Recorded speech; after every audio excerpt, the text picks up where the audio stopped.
are making sweet and sour pork tonight. That's what is for dinner. Okay, so the recipe came from my sister. We call her Peeps.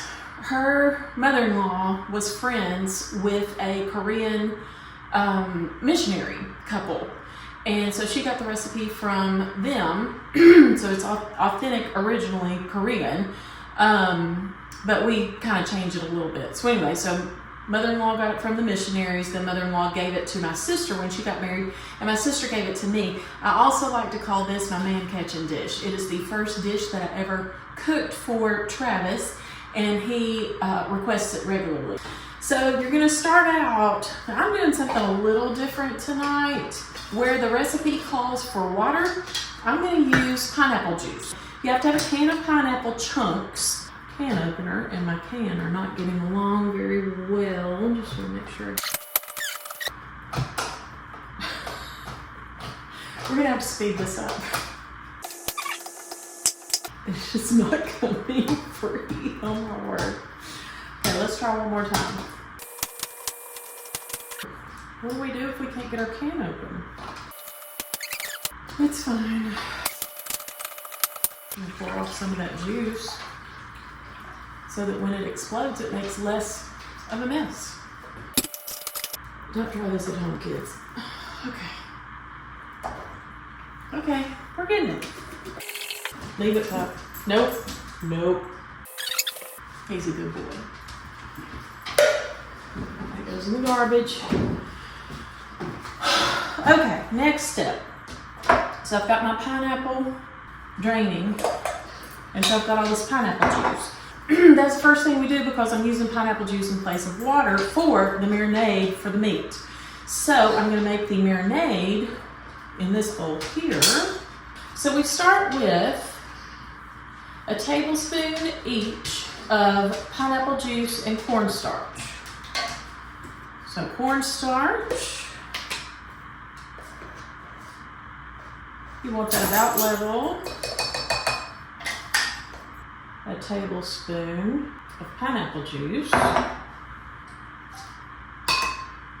It calls for a half tablespoon of soy sauce. I think you need a whole tablespoon. Shake it, make sure there's nothing stuck to the bottom of the bottle. Okay, and then an egg.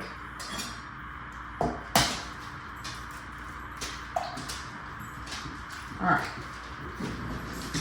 Trash can right there. So you whisk all that together until everything is smooth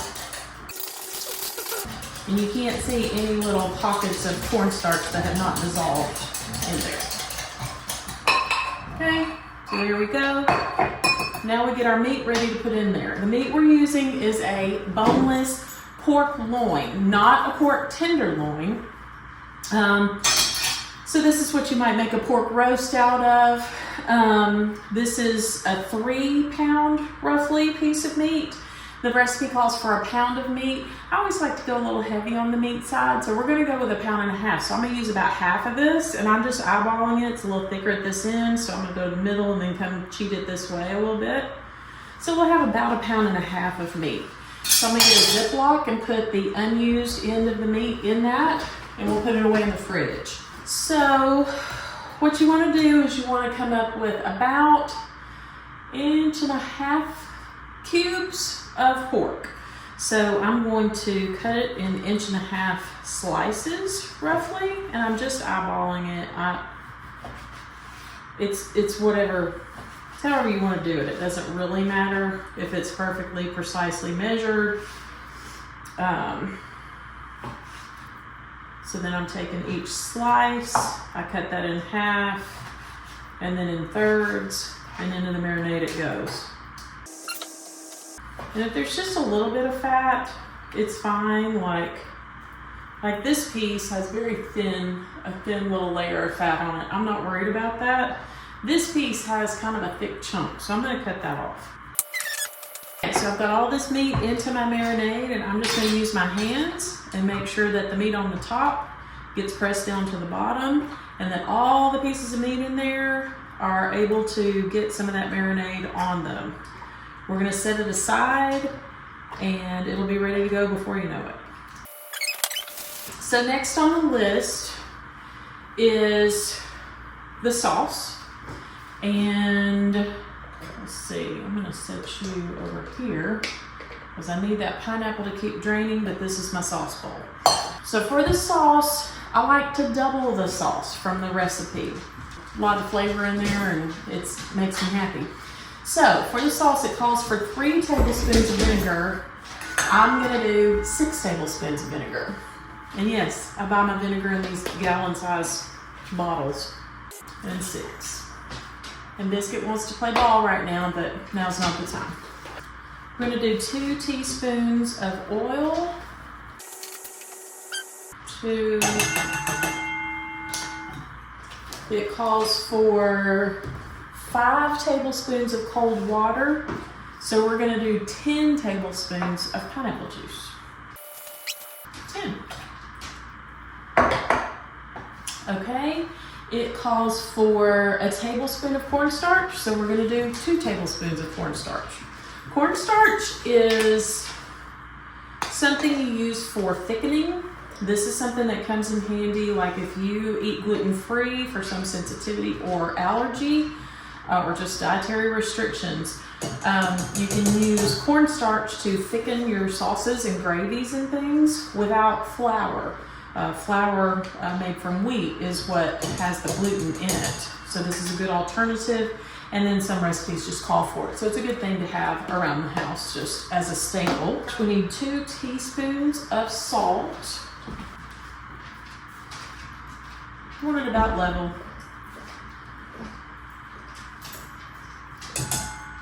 We need sugar and ketchup, 4 tablespoons each, which means 8 tablespoons each. So let's start with the ketchup. Now we need sugar. Sugar is right here. And we need 8 tablespoons. 8. We take a whisk and get that all mixed together.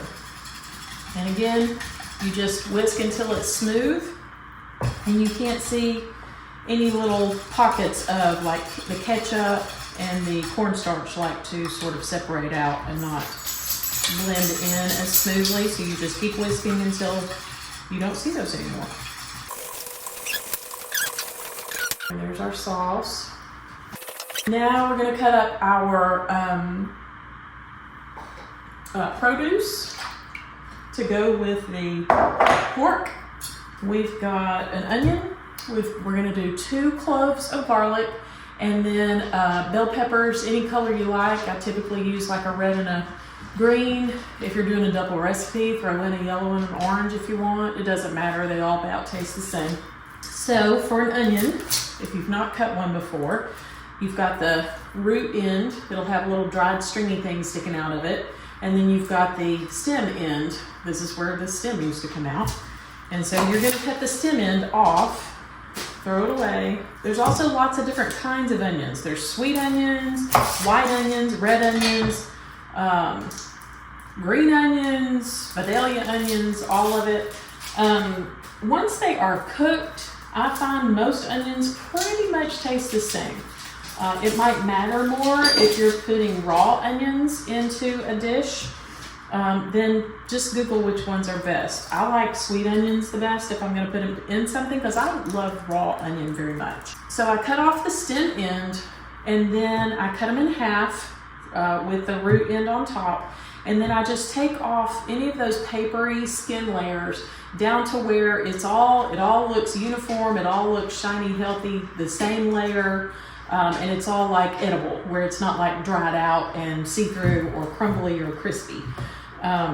So that's where we start with cutting our onions. For this recipe, we want like 1/2 to 1 inch pieces. It's not like a small dice or mince or anything. And so we just kind of want some chunks of onion. So what you want to do, I don't know if you can see or not, you've got your root end kind of holding all the layers together. I'm going to cut stripes in this up to the root, but not through the root. So it still kind of stays together. That helps you. So I've got a stripe there.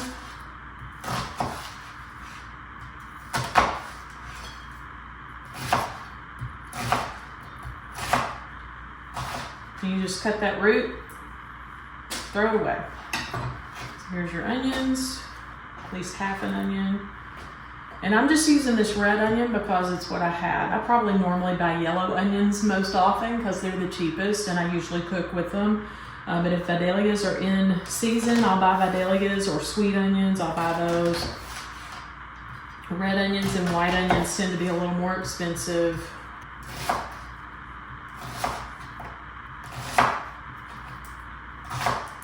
So there's our onions. Now we'll do a red pepper. This is just a bell pepper. They're sweet. They don't have any heat to them. And so, but you don't want to eat the core. Just, I don't know. It's more of a preference. It won't hurt you, but you just might not like it very much. And then this, the white part, you call that the membrane. So you just kind of pick that out. So you got most all of the seeds out, and you've just got a pretty half of a pepper. Same thing with this one. I just want to cut around the stem and that little seed core. And when you pull it out, a lot of times it'll pull some of that membrane with it. Just go back in and pull out the rest. That gets the rest of the seeds. For the most part, you'll have a couple of little stragglers, no big deal. Same thing, same size for the peppers as for the onions. About a half to 1 inch, somewhere in there. It's not an exact science, but you don't want like little bitty pieces. It's sort of it's part of the look of the finished dish. You want it to be pretty. You want those big, bold chunks of color. And so that's why we cut it the way we do. Okay, now garlic. It's my favorite part of almost any dish, mostly because it's fun. I like the smell of it, like the taste of it, and it's also fun to prepare. So this is a garlic bulb. This is fresh garlic, a whole lot better than the jarred stuff. Dried stuff can supplement. I like dried garlic powder, and it's fine if you want to use that. But honestly, I don't recommend the jarred minced garlic. I find it to be flavorless, and you have to use like 3 times as much for it to really flavor your dish. So you come in here and you want to get a clove. This is a bulb, and the bulb is made up of multiple cloves. And so if you were planting garlic in your garden, you're gonna plant just a clove, and then it gets in there and multiplies once it's in the dirt. There we go. Okay, so I got that. The only yucky part about garlic is the skin. It's very papery and thin and all of that, and you really have to get rid of it. But it's easy to peel garlic if you know what you're doing. So I'm gonna take this, put it on my cutting board, put my knife, it might be better if it's like not rolly side down, like where it's more stable, where the ends are kind of down like that. Put the flat side of your knife, or like the bottom of a can, a heavy can. I want to smash it. And when you do that, it busts the skin open and the fleshy part kind of just comes out. Now gather it all together. With garlic, pretty much every time you're gonna be mincing. So mincing is like little bitty pieces.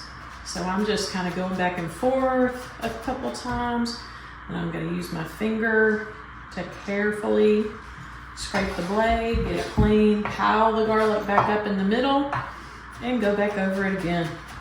You can kind of do this 2 or 3 times until it's as finely minced as you are wanting. So once you've got it done, kind of gather that, put it all in there with your peppers and onions. Use the blunt side of your knife to scrape your fingers off.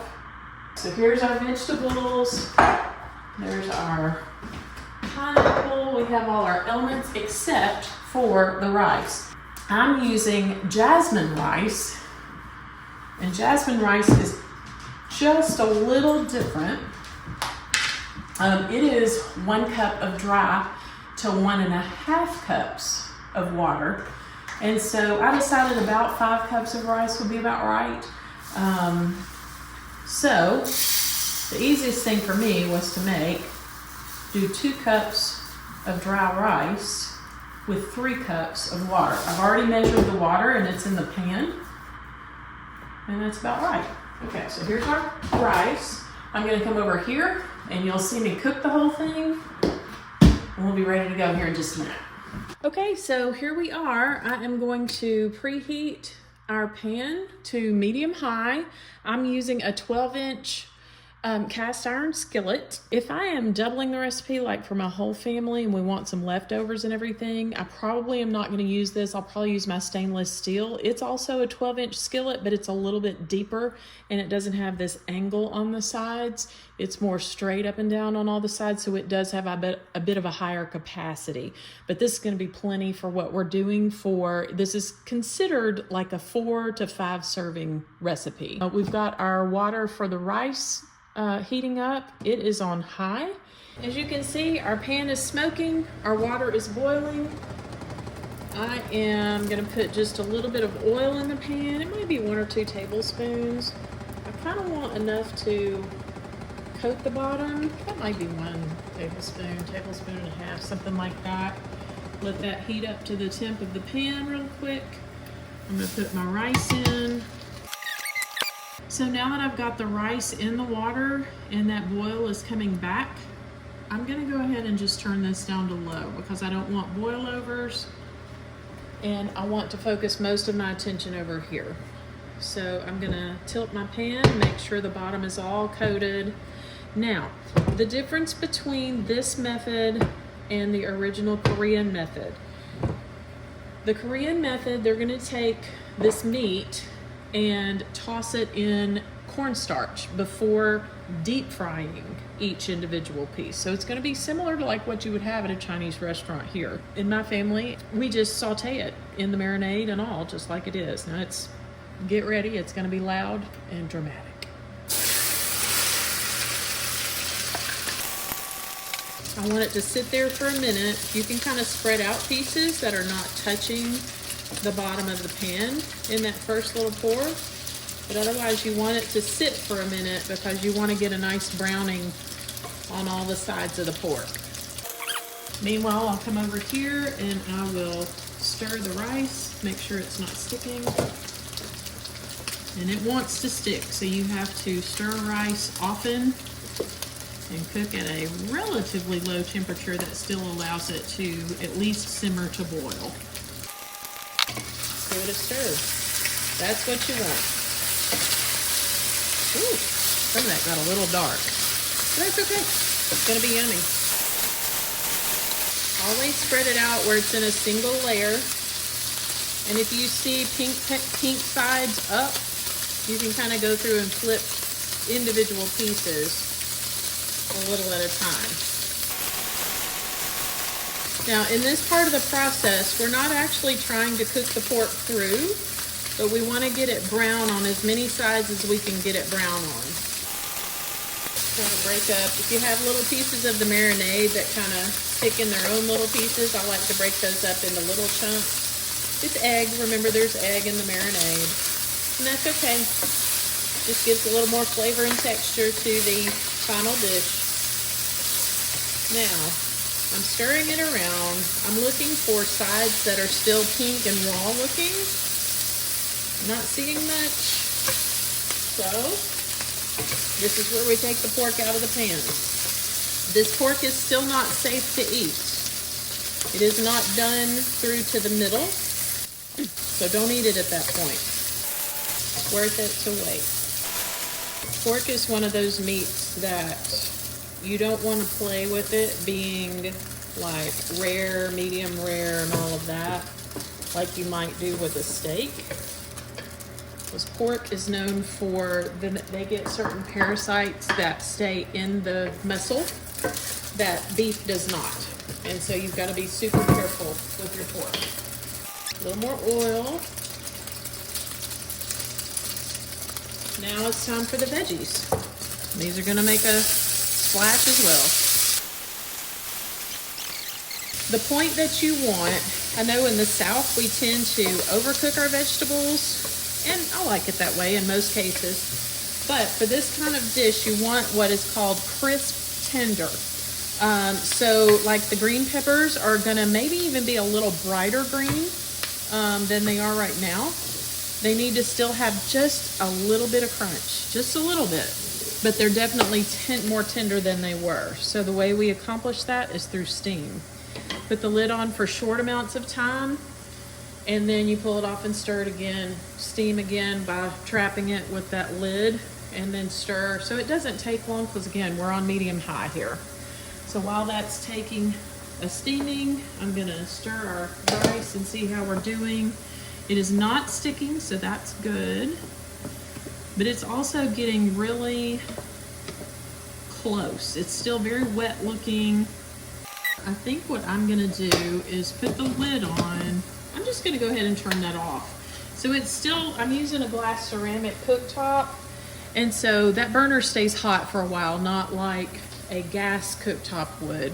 So if you've got that, I went ahead and turned it off, so there's still a good bit of heat coming from that burner, and it's gonna finish off that rice without rushing it and making it stick. Here's the next step in the veggies. You can smell those onions caramelizing. Some of them are getting a little dark. That's okay. Okay. It's not taking much to get them to the point where we're good.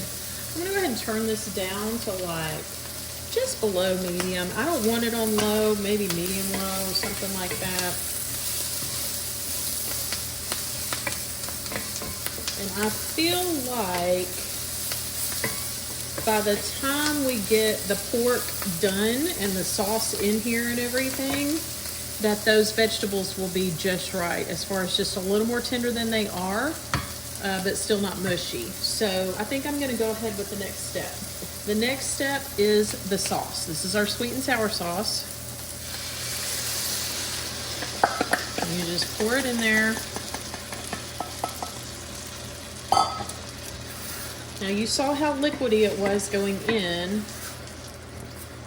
but we're cooking it now, and the heat against that cornstarch is what makes it thicker. So you'll notice it starts to look a little less pourable. I mean, it's still pourable, but you can definitely see it gets a shape. When the bubbles come to the top, it actually makes a hill. So it is thickened with the cornstarch. So once your cornstarch has thickened your sauce and you've got your vegetables in here, now is the point where we put the pork back in. I don't like making a splash, so I just kind of put my spoon there. I'm gonna mix that in. And you just want the pork to kind of be coated and get the vegetables in between and on top and underneath and all of that.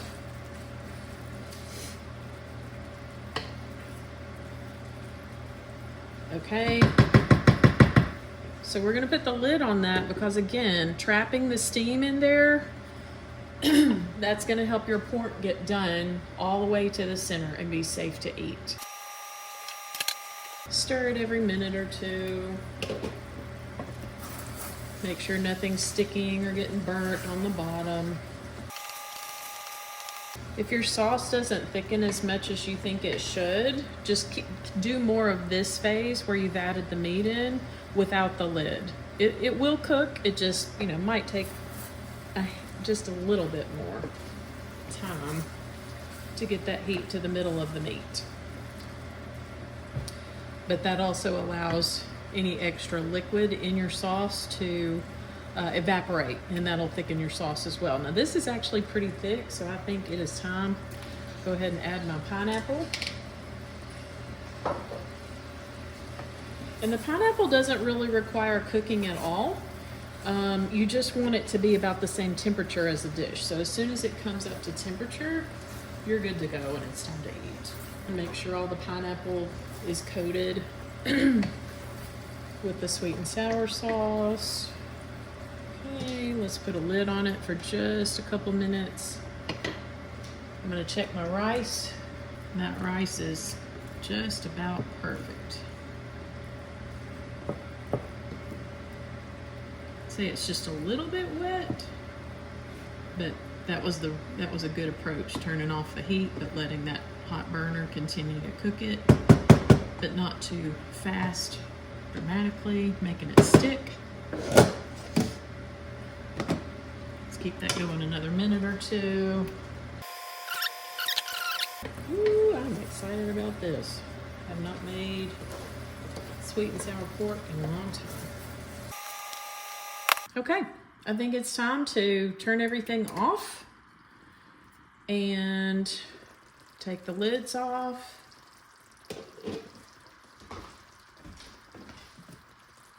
Give them both one more stir, and then we'll put some in our bowl to serve. And this rice was unsalted. You'll find there's a good bit of salt in the recipe, so definitely taste it before you add salt or extra soy sauce.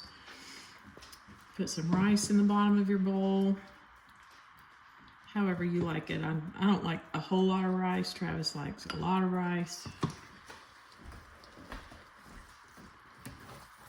And then just try to get a little bit of everything, a sampling of everything in the skillet on top of that. Oop.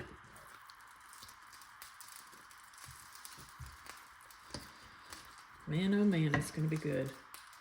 Made a mess serving it though. Ooh, that sauce is good. All right, moment of truth, time to try it.